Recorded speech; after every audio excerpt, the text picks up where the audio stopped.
Team Talk. I'm delighted to have Stuart Middleton with us today. Welcome, Stuart. Thank you, James. Stuart has spent over 37 years in the insurance industry, much of which has been spent managing international teams, like long before remote work became like the norm. He's now an advisory board member, non-exec director, and consultant. And I'm delighted that he's here today to give something back to a new generation of leaders. And I'm actually sure that anyone working with remote teams is going to benefit from some of the experience that Stuart shares. So leading and managing remote teams is our focus for today. And I've already geared Stuart up to prepare to share any mistakes, any tips, any experiences. So this is going to be quite a candid conversation. Stuart, let's kick off with your experience, because we've all grown up through business. What are your experiences of different management styles, and how did that impact your career and its development? Yeah, good one. I started off in the insurance industry as a young 20-year-old. I'd done 1 year at uni and realized uni wasn't for me, and probably I wasn't for uni either, and went straight into the world of general insurance in Glasgow as a 20-year-old. And at that time, like most people, when you start a completely new job, you get the opportunity to work in different departments of the organization. So I experienced a number of different management styles in the first few months. And one in particular stands out for me as as a young, inexperienced, and actually very, I would say, probably painfully shy, and very introverted person that I was then. But there was one particular manager who, for part of the time, was my line manager, but at other times managed other people. And he just took a genuine interest in those of us who were starting up. He said, "I'm always here if you want a chat, if you want advice about something, whether it's insurance related or whether it's just about helping you in the early stage of your career. Just come and talk to me. I'm always here." And he would regularly, we had a canteen, he would regularly come in and just chat with us. And I thought, I like this person's style because, he's a senior person, he's important in the business. He doesn't have to spend time with us if he doesn't want to, but he's choosing to do that, and I thought, this is really good. And it made me think that, as and when the time came for me to be in his position, I would want then to offer the same help to, new starters, graduates, whoever starting in the business, because it really made a positive and long-lasting impact on me. I think as a converse, there was another manager, a much more senior manager, who put the fear of death into every single person in the room. He was old style. He would shout people's surnames across the office. Like you see in the old police dramas, they would just say "Gentle, my office," and he would just shout at people. But he would berate them across the full length of the office for complete humiliation. And I sat thinking, that guy must have he has an amazing presence that people just went silent as soon as he entered the room. He had that presence. And I thought, there must be something about him to have that authority, and to have that impact on people. But it also made me think, if the only way you can obtain, agreement and in some ways obedience is by humiliation and bullying, as we would call it now, or pulling rank on people, saying, "I'm the boss, do what you're told," then that person just doesn't have the fundamentals of good management and good leadership. They're using purely position and personality to coerce people into obedience. Yeah, it's almost fear-based, isn't it? Yeah, two very, very different styles, but they both left a lasting impression on me for different reasons, obviously. Going back to the first one that you mentioned, and if you will, just cast your mind back to when you were use your words, a relatively shy 20-year-old. What, the manager came over, openly kind of allowed you to speak to him. Was that a one-off thing, or did you immediately take it up, or how did it play out? It wasn't. I didn't immediately take him up on it because I didn't have at that time. Probably hadn't thought of a a suitable subject to discuss with him. So I didn't want to just, spout off anything that was in my mind. I wanted to actually think about something where I would appreciate his opinion. Yeah. So a few weeks later, it would have been the timelines, fade a bit That's all after right. so long. A couple of years ago. Well, yeah. So it would have been a few weeks later when I was looking at a particular challenge with a broker. So I was the underwriter, and there was a broker giving me a hard time about something, and I was in intense negotiations with him. I thought I'd appreciate someone else's opinion on this who isn't my own line manager, because I didn't want to appear weak or uncertain in front of my own manager. So, I waited for the opportunity when he was came to the canteen or the coffee machine, that kind of thing, and said, "You remember you said you were open for a chat about something? Well, I've got something I'd like to discuss with you." He said, "Fine." So we actually just sat down at a table in the canteen, and I went through it, and he said, "Welcome to the world of insurance." He said, this is kind of your first experience, but believe me, it won't be the last." And he said, "You have your position." He said, "Do you believe your position is correct? Are you doing things the right way?" I said, "Yes, I've done it correctly. It's within my authority. I know it's in accordance with our appetite. I know I'm doing this right." He said, "Well, that's fine." He said, "That's the most important thing." He said, "You believe in your own decision." And he said that the broker's job is to persuade and cajole and harass you into compromising on your stance. He said, "But if you firmly believe that what you're doing is right, stick to it. Stick to your guns. And if it becomes a bigger issue, speak to your manager, and your manager can work your way through it." And actually, I remember, he gave me the confidence that actually he validated that what I was doing was correct. Because again, as an uncertain person, I always had this nagging doubt going, are you actually doing this right? And so, I was able to use that and have a more assertive position with that broker, which eventually got him off my back, and ultimately, I don't know how it ended, but it didn't end in any problem for me. So it just gave me that little bit of a boost to say, "Stuart, you're actually doing this right, and somebody senior to you has validated this. So just start believing in yourself that you can do this, and you are doing it right." And even though I was very young then, the kind of every now and again through my entire career, right up into 2 or 3 years ago, just occasionally I get this little voice in my ear saying, "Are you sure about this? Are you really doing this right? Are you good enough for this?" And there's part of it is what I learned from a senior manager at Hiscox, who was also a Scotsman, said there is a thing like the Scottish Presbyterian psyche, and I don't mean the Euro 24 bagpipes and beer psyche, but the Scottish Presbyterian psyche is to think, know your place, don't put your head above the parapet. A lot of people are better than you are, so just do your job, keep quiet, and don't bring any attention on yourself. Okay? So there's a bit of a psyche that is quite I wouldn't say amongst every Scotsman or Scottish person, of course, but there is a bit of that. And when that was explained to me, when I was like 38 years old, I thought, ding, yes, I get it. And so just occasionally needing this, this validation and not wanting to, make a show of myself in that respect. Yeah. So that just kept this little nagging thing in my shoulder every now and again. And you mentioned those two extreme styles. Yeah, I think many people might have had similar experiences.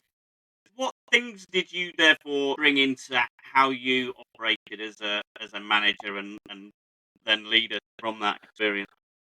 Yeah, particularly, when I first became a manager, I was about 30 years old. I'd been 9 years, 10 years in the business. So, I had a good long, in that respect, probationary period in leading up to becoming a manager in the sense of being responsible for people. And none of that was remote. So that was more traditional. You've got 3 people in the office sitting all around you, and you report to them, and you sit at a bank of 4 desks, and you're one and they're 3. So that was more, that was kind of almost like an easy way in. But when it came to remote management, which happened later, when after maybe working for 20 years or so, then what I'd learned way back then about, being an authentic person who takes an interest in the people for whom you're responsible. So not only judging their work, and giving them performance appraisals and saying, here are your objectives for the year, go away and do them and come back in 12 months. That's the clinical way of doing it. Excuse me. What I'd remembered and, picked up not just from that first manager, but from other, I'd worked by that time for several different managers in 3 different companies. And, very much the good, the bad, and the ugly, as you would expect in any kind of cohort of management, and I include myself in that. I thought that, one of the most important things I learned is about being authentic. Authentic. There's only one you, and you are best at being you, and no one else can do you. But equally, you can't do someone else as well as they can, right? So, although you admire someone else in the business, and that's right to do so, and although you appreciate them and think they're terrific at what they do, they're not you.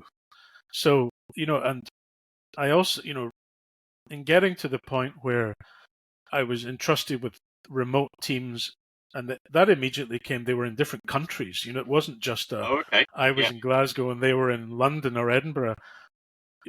I was in the UK and they were in Germany, France, Spain. It was very much. So you had language and cultural barriers as well as just physical location. Yes. And, I really thought the best way for me to be successful here, both for myself and for them, is to be genuine in me. I've been entrusted with this considerable responsibility, which means that my employer believes I can do it and believes I'm the best person to do it. So stop that doubt, about imposter syndrome. Stop that. Get that out of your head. And, I found that, working with these teams, it was important. I spent a lot of time traveling. I spent a lot of time in the offices of these remote teams, because I thought being authentic also means being present, being visible, being available, and not just a distant manager. This is long before we did meetings by Zoom and Teams. And so therefore the only way to speak to people was either to phone them or to go to see them. And so that authenticity and taking a personal interest in them, I think, was a great thing for me, because it made me a better manager. It made me a very effective manager. And, I think testament also to that is that although, for example, I left Hiscox almost 8 years ago, that's a long time. But even then and in subsequent roles I had, I still remain in contact with most, I would say, of my former direct reports, many of whom have also left and gone somewhere else. And I remain in contact in good terms, speaking regularly, even as recently as this morning, having, a few messages going back and forward. And I feel that if I had not been a good manager or leader of these people, these colleagues, as soon as I left, they'd have been very happy just to never hear from me again, never contact me again. And so, the fact that we've remained in touch, we've met up on a number of occasions subsequently on a social basis or whatever, shows that I've built strong, mutually trusting and long-lasting relationships with people. So therefore, what I did must have been broadly right, the approach I had in it. You mentioned it a couple of times as taking a personal interest in people. And I imagine there's a whole spectrum of people that are going to be listening to this. Some of which goes, yeah, absolutely, that's all part of what I do. And others go, yeah, I get that in theory, but it comes less naturally to me. What advice would you give people? What exactly do you have to do to get to know people on a personal basis as a manager? Well, as I mentioned at the beginning about being an introvert, and that kind of will later on lead into a reference to a book that I'll have. But someone who is naturally introverted gains their energy not from being with lots of people. Yeah. Okay, so actually extroversion sucks up energy, is fed and is charged up by interaction with people. Introverts are not, by nature. And so therefore, it's more of an acquired behavior for an introvert to actually voluntarily start engaging with lots of people. And I'm exaggerating to make a point, but Good for point. me, I realized that I was interested in people. I'm interested in how they work, how they tick, what's going on beneath the surface. That's something that I had realized I was particularly interested in, but more from a theoretical, scientific perspective than a let's go and talk to lots of people perspective. Yeah. But I also realized through time that overall I had built very good working relationships with almost everyone I had worked with from the very beginning right up into the point where I was a senior manager leader in the business. So I knew that, I had the recipe, the ingredients to do it. And, how I did it was not doing anything flashy at all. In fact, it was quite the opposite. So as I said before about being visible, if you have direct reports, or even what you'd call partners in a matrix business who are not your direct reports, but with whom you work on a daily basis. Yeah. There's no substitute for actually seeing them and putting in the time, putting in the hours, getting up at 4 a.m. to fly somewhere, and spending time with them, but also enjoying a bit of social time. You're not, there's a limit to everything, but you see a different side of people if you're just after work, and you're having a beer, a glass of wine, you're having a chat, you're watching the football, you're doing whatever. You build a different and broader relationship. And I found a couple of other, important things I learned and that I would happily give as tips are if you're visiting, as I was, I'd visit another branch office and I would be given, say, a desk or an office or something to work from that day. The worst thing I felt I could do was lock myself in that office, shut the door, and just do stuff, do my job, but somewhere else. What's the point in going to another office if you're just going to sit and do the job you could have done in your own office? There's no point.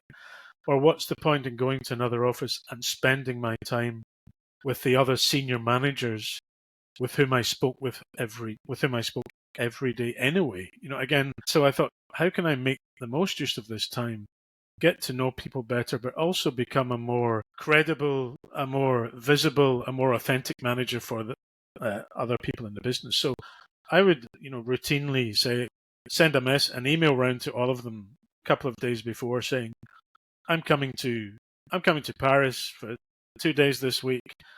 From 10 o'clock to 12 o'clock on Wednesday, I have no meetings. I'm in the office. My door is open. Come and have a chat about anything. You just come and have a chat. If you want to go out for a coffee, let's go for coffee. If you want to bring a coffee, bring a coffee. If you just want to, I said, there's no agenda. And I said, it's an undocumented, off-the-record meeting unless you want it to be recorded and documented. I said, it's open door, and the first time I did it, nobody came, right? So, and I knew nobody would come because, again, using some slight exaggerations for stereotype, France can be quite a hierarchical culture. Right. So therefore, if you're the boss of their boss, you're a big boss, and therefore I'm not going to approach you, right? I'm conscious of my place. But eventually I thought, the second time, I'm fed up with this. If they won't come to me, I'll come to them. So I sat myself in among them and didn't use the office and just sat myself at a desk. And I caught all the banter that was going on, all the chat, because I can speak French. And so therefore I could understand pretty well all of what was going on. And they suddenly realized that I had a sense of humor, and I understood their French jokes, and I understood what they were talking about. And then they would start to say, Stuart, what do you think of this? Or what do you think of that? And I would just tell them what I thought. And then so therefore the third time I went, I had loads of people coming to the office asking for a chat because I'd broken down. I love the fact. So you start with invitation, and then you went to remove barriers. Yeah.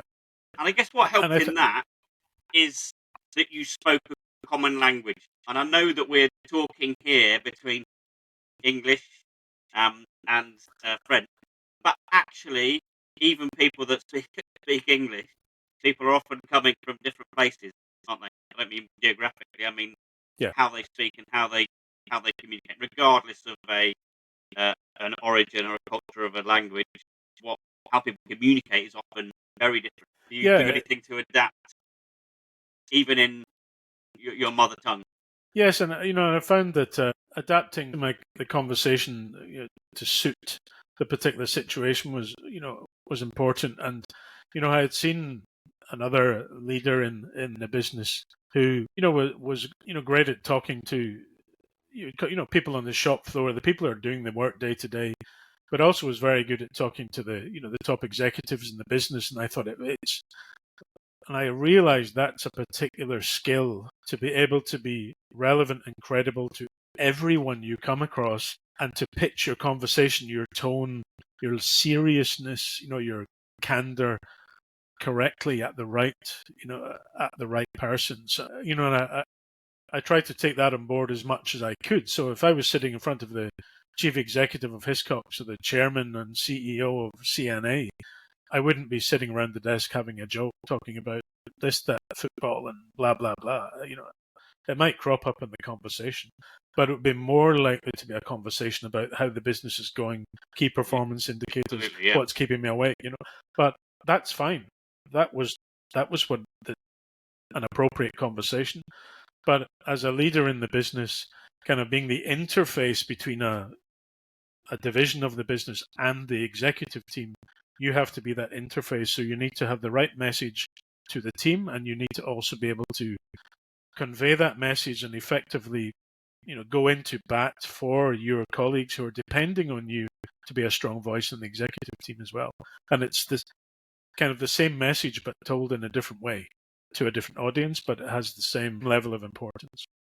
Did that come naturally, or did you make some mistakes that cemented it? Did I make some mistakes? Yeah.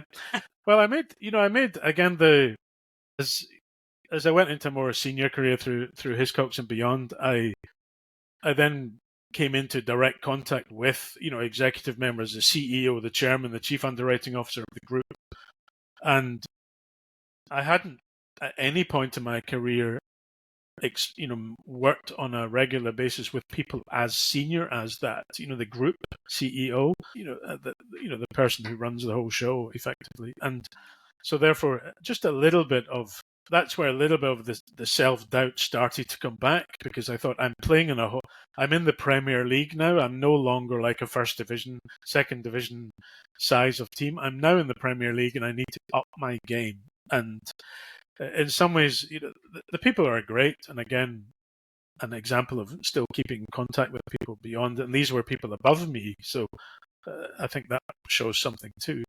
But, I felt that it's when I had to be reminded by others that, you're here because you deserve to be here, and we trust you to do this job.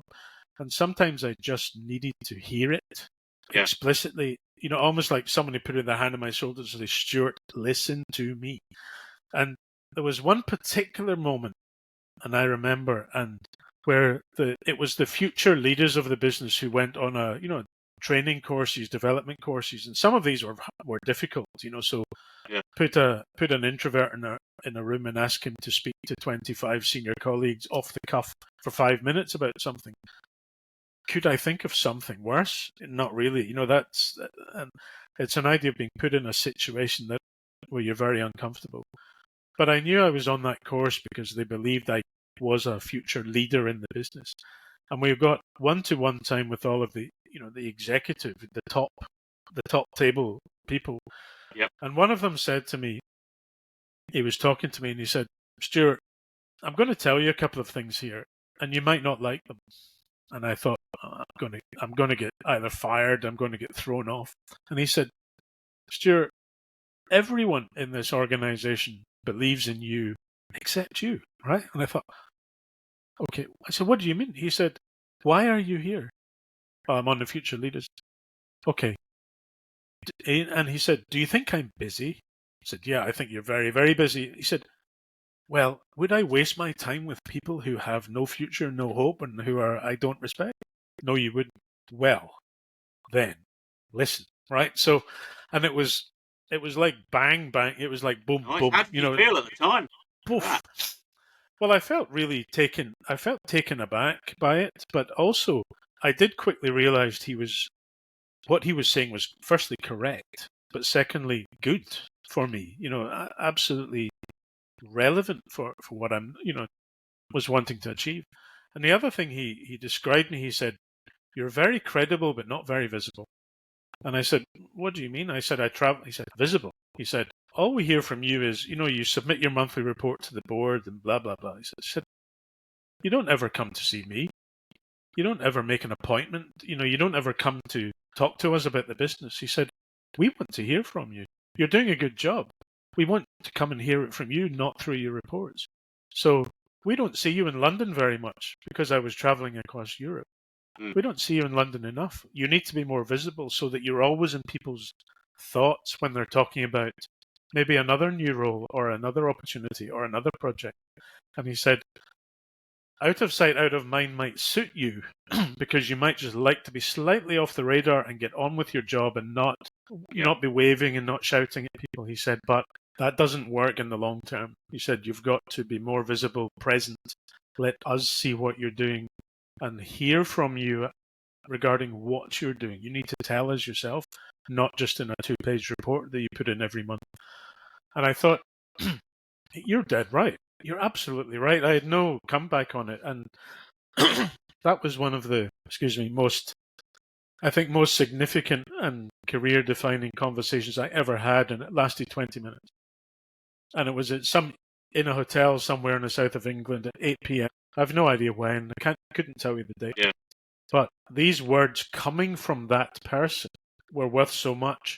And, I really took them on board and metaphorically really had to slap my own face to say, "Stuart, stop this self-doubt, stop this am I good enough rubbish, because no one believes it. Like, everyone believes in you except you yourself, and you're holding yourself back. You're actually almost like diminishing your own achievements.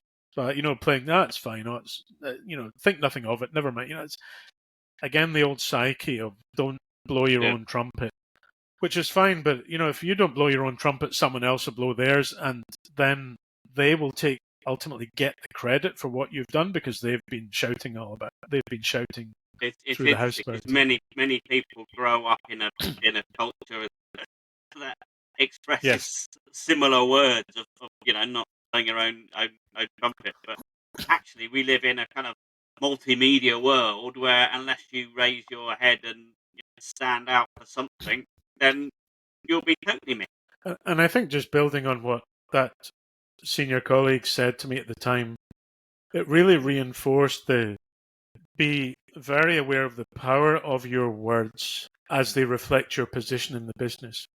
So, and to give you an example, when I was, again, in my early 20s, starting my career, we'd all sit at lunchtime chewing the fat about everything, and we'd have a laugh. We'd probably talk about colleagues in not a nice way. We do what young people do, and it doesn't make it right, but it's what we did. Or, we go out to the pub and we'd have a few drinks and we'd, maybe not behave especially well. But, I realized that when I became a senior manager and on the European executive team, and, with a lot of a good number of direct reports and indirect reports, you cannot make flippant, silly comments like that. You can't just say, "Oh, he's a waste of space," or, if I hope he doesn't, I hope he fails his probationary review.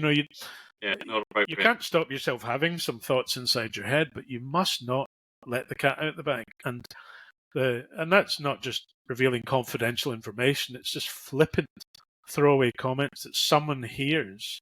And you've seen so many times in the TV where somebody's spouted off and then they realize they've been recorded saying it, and it's come back to bite them. And so, it's the power of your words is magnified the further you go up in an organization. So each step you take up, so the power of your words is multiplied, and the impact of the same words is much, much wider. And so you need to be so much more careful really good for what you say.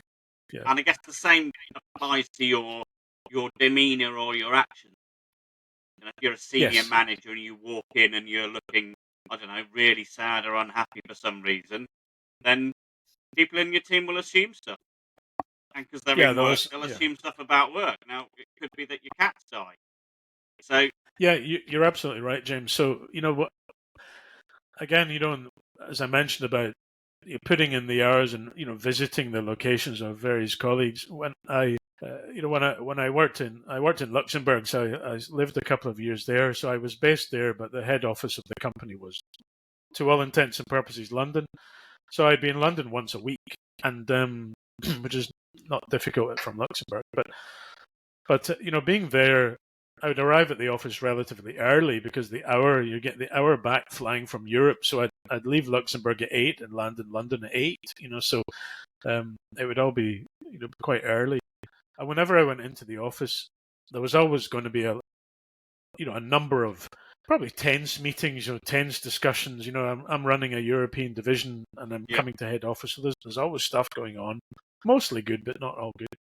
But I found that when if I rolled into the office at 9 o'clock, the first thing I did was walk through the whole office and just say hello to lots of people. I just walked in and wandered around, said hello, had a chat, and a lot of these were senior colleagues too, but a lot of them weren't. And I would just have a chat, ask them how they're doing, what they're working on, what's on their mind, especially if they were working in connection with the European team. And I found that spending half an hour, 45 minutes at the beginning of the day actually gave me a big boost, even if I had come into the office feeling a bit down or tired or a bit fed up. Actually, by the time I finished these 45 minutes, I felt good. And so I was ready for the day. And I found that, again, another tip I learned from a colleague, the next time I went into London, say, and saw the same person 3 weeks later, I would remember the conversation and go, how's your dad doing now? They told me where their dad was. How's your dad doing now? Are things getting better? They said, yeah, much better, out of hospital, etc. But actually the person said to me, oh, I'm really glad you asked. Thanks for asking. Because it was, and this is not blowing my own trumpet because, as I've already said, I don't find that easy. But the impact that had on people where a senior manager came round, asked them about how they were doing. They said their dad was ill. But 3 weeks later, I remembered. And so I just picked up the conversation. They told me that had a big positive impact on them, that Absolutely. A senior manager is tiny things interested. like that have a huge impact, don't they? And that's quite natural. That was entirely natural to me, to take that personal interest in people.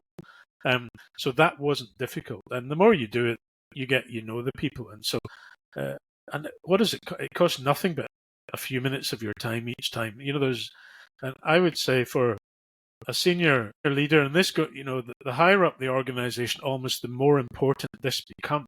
That if you're the CEO of an international organization with offices all over the place, all over the world or wherever, and you go to visit some of these offices, it's fine if you spend all your day in the boardroom, right? Because there are some things you have to do, but it has an enormously positive impact if you take some of your time out of the boardroom, out of the management suite, and just walk the floor and talk to people. Even if you don't know them, they know you. They'll know who you are, even if you don't know who they are. You've gone to them. Yeah. You've removed all barriers. You're asking them a personal question. It's human to human, isn't it? Yeah, and you become a human being to them, and not just somebody's picture in picture on an intranet or a brochure, or a report and accounts. You become a human being to them, and it doesn't cost. It costs nothing other than half an hour or something of your time, and I think that you get that back in engagement and feedback and team building and everything. You get that back 100-fold very, very quickly, and there's no substitute. Going back to sort of managing people remotely, clearly you invested a lot of time in getting to know people and actually travelling to visit them, so you did know them face to face. What about in between time? Because I guess you still have to keep up those relationships when you can't physically be there. What did you do then? Well, I adapted my style to ensure that I could get the most and the best performance out of my team. And I don't mean that in a purely work perspective. I meant how could I make them most motivated and engaged that I could, within the parameters, of course, that you have within a business. So we and again managing international teams, we're all used to the the British have stereotypes about everyone. The Germans are never late. The French are always on strike. The Spanish sleep all afternoon. We have all these stereotypes, which are all, they're just completely wrong once you get to know the people. But nonetheless, as a Scotsman, I deep fry everything and drink whiskey all day. Everyone has a stereotype. Yeah. But I did find that, and what I'd done in MBA study before, is there is a lot of work about culture between countries. And again, because I like kind of the science of it and the theory of it, I really got into it and understanding that in some cultures, people need precision. They need a bit of clarity as to what they can do. Whereas in other cultures and countries, you say, well, this is what we need. These are the parameters of what we're trying to do here. And they just get on with it and they do it the best way they think. But if you give ambiguity to some other people, they're paralyzed by fear because they need instructions. They actually need guidelines, close guidelines. And there was a really good example, and I am going to answer your question, but there was a really good example of this. Working internationally with Germany and Spain, and we were trying to launch this new simplified product, and we had said, rather than giving the broker a list of 100 things they can do, we give them a list of 20 things they cannot do, and therefore everything else is on the positive list. So you cannot underwrite 20 things, but you can underwrite everything else. Whereas previously we said you can underwrite 100 things and that's all, right? So there's a subtle nuance. So we did this in Spain, and it was enormously successful. We said, okay, we can't do these. As long as it's not on that negative list, we can do it. Okay? We did that in Germany, and it didn't work because I know I'm exaggerating slightly. My former German colleagues will shout at me for this. But they were so used to saying you have a list you can do 1, 2, 3, 4, 5, 6, a positive, definitive, fixed list. If you threw a completely ambiguous situation of going everything you like except that, they just didn't. The brokers didn't like it, the market didn't like it, and that was a real learning point for me, that you cannot just have the same approach, the same solution, the same product in every market. You have to adapt your style, approach to get the same end result, right? But you have to tune in. So what I realized was, and in answering your question, in getting the most out of individuals, of course, the individual characteristics help. So one of my colleagues in one of the branches, was a young mother, had 2 young children, and I knew, her husband worked full time, long hours, and I knew sometimes it was tough for her, and I imagine any mother, indeed many parents, would tell you. My own wife would say the same thing. And so I realized just that simple approach of saying, how can I make this easier for you? How can I help you with this? Right. And for her, what that meant was she would be very happy working, say, 10 till 3 and then 6 or 7 till 9 p.m. And of course, French are very strict labor laws, so you can't tell people you've got to be working at 9 p.m., right? You can't just tell them to do that. And it's wrong to tell anyone to do that. But she asked to do that. She said, I can do my full 7.5, 8 hours a day, but I can't do it all in one shift because my children nursery and this, and I need to put the children to bed, etc. And I said, fine. And she said, after 7 p.m. until 10 p.m., I'm all yours. So therefore I knew that she would, if I adapted my approach and say, I'm not going to contact you between 4 p.m. and 7 p.m. You won't hear from me at all. But equally, I know that come 7:30 p.m., you're back at it. Then modifying that approach, and also to people who preferred a more business-like, didn't really want to talk about the kids, family, their parents, just wanted to talk about work. Fine, okay. Some like to have a weekly call, to talk about what was going on. Some just wanted to speak whenever there was something to talk about. So for me, within parameters, adapting my own approach and not saying, okay, we will all have a call once a week, trying to have a uniform structure across everything, within parameters, obviously, Cool. then as long as I was having enough communication with each of them, and as long as I knew that they were happy as they could be doing their work, then I was happy to adapt my schedule to let them thrive, within their own location. And they knew I was always there for them at any point. So, occasionally the lady in France at 9 p.m. would send me a WhatsApp or an SMS. Do you have 5 minutes? I just need your opinion on something before I close down. Because, if we have something on our desk lasting at night, we go to bed thinking about it.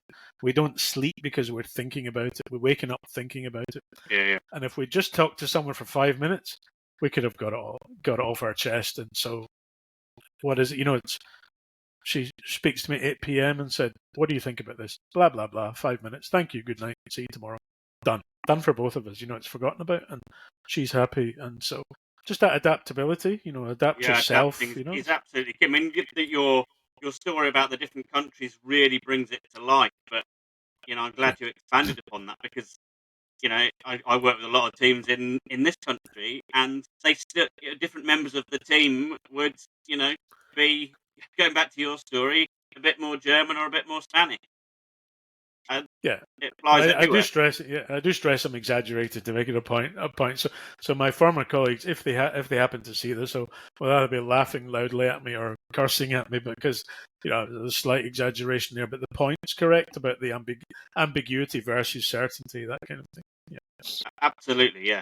Is there any advice that you've either picked up along the way, or that you want to pass on that you haven't already, Stuart? No, I would say the other thing was about, there is a time where you have to be tough. Okay, you can. It's great to spend time with people. It's great to engage with them. It's great to see them thrive and know that you've helped them to thrive. But actually, sometimes you've got to be tough, and sometimes you've got to make a tough call, and sometimes you've got to in many ways, read the riot act, or even worse, dismiss somebody. And through a long career, I've done all of them, and Yeah. I would say, but back to that first manager who loved to holler people's name across the office and humiliate them in front of everyone else. I've never ever done that, and I would say, praise in public, discipline in private, and that sounds obvious, but the praise in public's important because, again, the power of your words. So even the power of your words can be negative in a flippant way, but can be immensely positive in another way. And so, an example where through the work of a team, the business had won a very, very large and prestigious account that they've been working on for months. So it would have been easy for me to go to the board meeting and say, yes, blah, blah, we've won this. But the most important thing I could do was to specifically name all the people, thanks to the team of 1, 2, 3, 4, their tireless work, they won this. And that went in my board report, and that came feedback straight to these individuals that I had mentioned them to the board in my report, so they felt appreciated. But also when I went to the branch, when we had maybe a branch meeting, I made a point of mentioning them and asking them to stand up and thanking them, because this is not me, it's you've done a great job, so therefore in public you should be praised. Let people know that I am proud of what they've done. I'm so happy for them, and they've done a great job. But if there comes a time whether it's a performance review or it's something's happened and you need to have a word and have that in private, ideally be careful even in the office, because a lot of offices have paper walls, and a lot of offices have people on the other side of these walls, with the proverbial tin can listening. Sometimes you have to just take it right out of the office and go, walk half a mile and sit in a cafe somewhere and go through this quietly in a corner so that nobody is hearing it. Nobody. Yeah. Well, I guess in the virtual world, check they're in the right environment. Check they're not sat in a coffee shop or in front of their kids or. Yes, and also follow. Be very precise in why you are disciplining them or why you have a problem. Be very, very clear as to what you believe they've done. Give them a chance to say their piece, because everyone is entitled to defend themselves, of course. And then explain to them very clearly what I expected from you was this, and I didn't get that. So therefore, what I expect from you in future is this. Okay, so sometimes it can just be a metaphorical slap on the wrist. I don't want to see this again. It must never happen again, or there will be a problem. Right now, this is the end of it. What I expect to see from you is this, and then follow it up with an email so that if it escalates again or it becomes an HR issue, you've got an audit trail that you've actually had this conversation, because otherwise the person could say, Stuart never said anything to me about this, because it's one word against another. So just an audit trail of the conversation as well. And but then that's the end of it. It doesn't come up again. It's closed. The book's closed. It doesn't keep opening again if you for the sake of having a go at somebody. It stops. Yeah, and I think the last one I learned, and it's probably a more light-hearted one, is know when to leave a social event. So, okay, tell us more. Perfect example. And again, my former colleagues in Madrid they'll smile at this. They won't laugh at me. They would have a lot of broker events or social events, because that's very much in the Spanish style, the culture, and late. They start late and finish even later, so that it's very much almost like nocturnal. And it's great, and they're a fantastically successful team, so they had a lot to celebrate.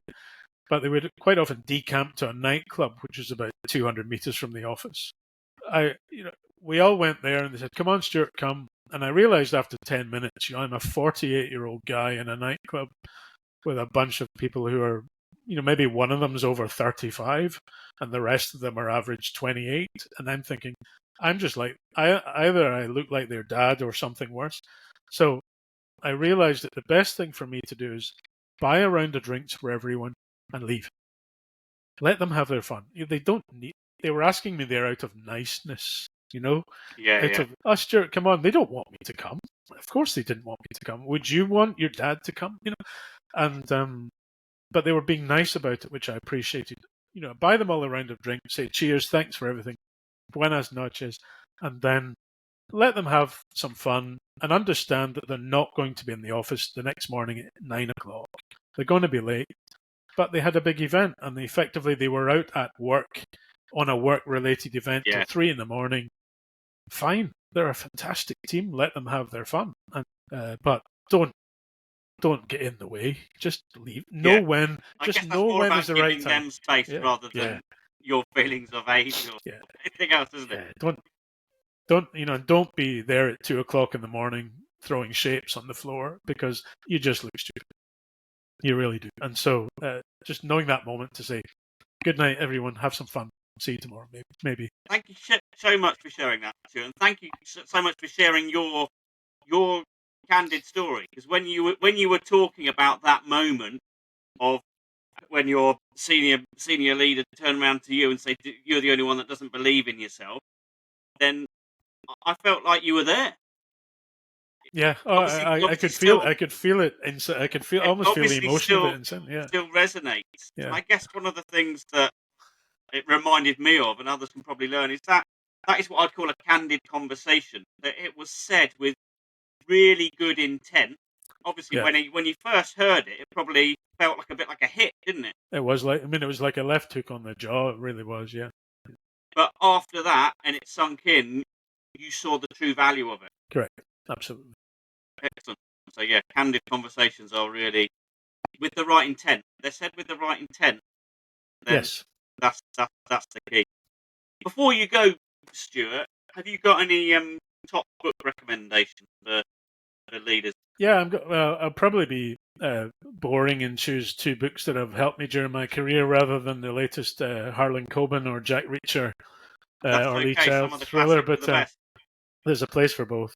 I mentioned about my interest in people, and I did an MBA at Open University, finishing 2007, which was just precisely at the start of my remote management journey, remote management journey.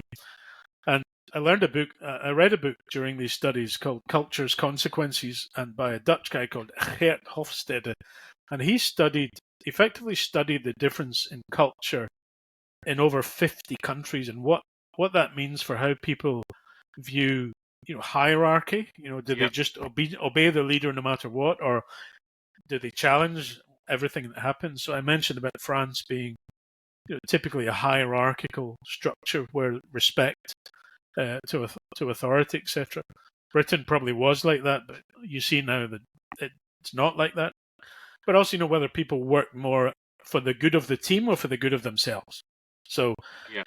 and the more American culture is about yourself.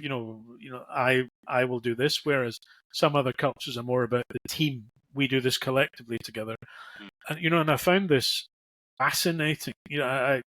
It was a module in my studies, no more, and I just found it fascinating to study how actually the dimensions and the results in certain criteria vary widely between two neighboring countries like Germany and France, or like Yeah. Italy and Austria, Italy and Switzerland, or something like that. Yeah. And you realize how can two countries which are so close together have such diametrically opposed cultures, approach to business, but actually, whilst that was a theoretical thing for my MBA, it soon became a real thing for my work. And whilst you don't do your work, your job based out of what you read in the textbook, it still was very powerful to me. So, and it's been updated with more and more countries as he's gone on. The author's died, but I've not read that. It sounds fascinating. I'll have to... Culture's Consequences. I'll send it to you separately. And the other was I did at work, and one of my former colleagues will laugh and smile at this, but it's called it's an introduction to type. It's called, and it's by two. You may have heard of the Myers-Briggs Type Indicator, MBTI, and Yep. it's about personality. How people's personality. Yeah, Introduction to Type. It's called. It classes people, assesses people between introversion, extroversion, thinking, judging, etc. And I came out as what's called INTJ, which is introverted, intuition, thinking, judging. And the nickname for that's the architect. And as soon as I saw that, I thought, that's me. I read the characteristics, that's me. So, likes to think, plan, build, strategize, think about scenarios. What could be, what would be, how can we do this? How can we do this? That's me, right? So it was described as the architect. So And I'm how did always understanding yourself by seeing it down in a summary, how did that help you? it helps me realize that the introversion, a former manager, to give you an idea, when we were doing this, when we were actually going through this in the business, my manager at that time was a very big extrovert, right? And Yeah. I mean, right on the end of the E scale. And he regarded introversion as a weakness. He said, we need to get this out of you. Yeah. And the facilitator is going, no. This is your natural characteristic. This is what you are, not what you've chosen to be, right? Is you are this way. And he said, people can adapt and become better at addressing the weaknesses, but it's still your default position, right? Yeah. So, the best example with him was he would sometimes work at home, but he'd be on the phone every 5 minutes because he couldn't bear the silence of his own house. Whereas I would work at home and it was bliss. And if somebody phoned me, I would go, oh, I'm helping me realize, and the intuition was about gut feel. Intuition says within a quick period of time, you'll have a really strong gut feel, and the more experienced you get, the more accurate that gut feel is. Whereas people on the opposite end of the scale need 10 reams of documents before they can actually make a decision. Yeah. And you can see why one would become very frustrated with the other, right? Because I would say, would you hurry up and make a decision? And they would say, you're acting like a cowboy. How can you make a decision on 5 minutes? And absolutely. I do a lot of work on this in workshops with teams, and it's the best way to describe it. I often get people to do it. I just line everyone up, facing each other, and say, well, it's all about adapting. Yeah. You both need to take a step towards each other if you're at different ends of a spectrum. And I think where that really helped was once you understand yourself, you can help other people to understand you, and you can understand colleagues better. And so when at Hiscox CNA and elsewhere, we would have these long management meetings. It would sometimes be 2 days and a dinner. And at dinner, of course, all you do is talk about work.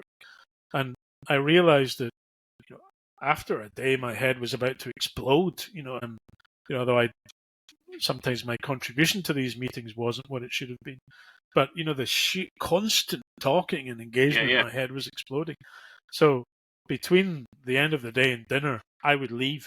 Others would go to the bar for a drink and a chat. I would leave. I'd go for a walk around Yeah, you need to if we're in. recharge, don't you? You need to get some energy back. And as soon as I realized I needed to do that and did it, the better I felt. But until I really understood that, I didn't. I didn't understand that's what I needed to do. And so, I've been able to help other people who are in understanding that deeply and sharing that with people, saying, if you've got a strong gut feel about something, don't deny it. It's a good thing, but make sure you can justify it to someone else who doesn't. Yeah. Don't go into your CEO going, yeah, I think we should do this. Why? Well, I thought about it for a couple of minutes in the shower and it feels right. Sorry, that's not going to get signed off. Okay. Be aware of some people need a higher standard of justification than you might, even though at the end of the day you might have been right all along. But you might not. Yeah. You might not have been right all along. And it just doesn't work the other way. So whilst the CEO won't come along and say, like, I thought about in the shower for 2 minutes, that could be the reality. And actually sometimes your senior people need to be questioned in a very positive way. Yes. To check it's the right priority, because they wield a lot of power, don't they? Yeah. And, not your guy shouting, Middleton across the room, but just naturally. Yeah, exactly. And I think the more we understand about how we work and what it would take for me to persuade you to agree with my opinion, then it makes life much more enjoyable as well. Because if somebody takes the effort to get into your frequency, then it really helps, and you make the effort to get into their frequency, and you align somewhere in the middle. It feels great when you've actually aligned on something that you've both had to really think about, because you appreciate the effort that the other party, or you should appreciate the effort that the other party has put into come closer to your position. Thank you so much, Stuart. You've shared Pleasure. so much personal stuff and so much wisdom that I'm sure most people will be able to take something from this. And again, anyone watching, I urge you to just take, if it's only one thing, and take action on it. Pick what works for you, ignore what doesn't. Thank you, Stuart. It's been a great pleasure, James, and thank you for your time. Great having you. Okay, all the best.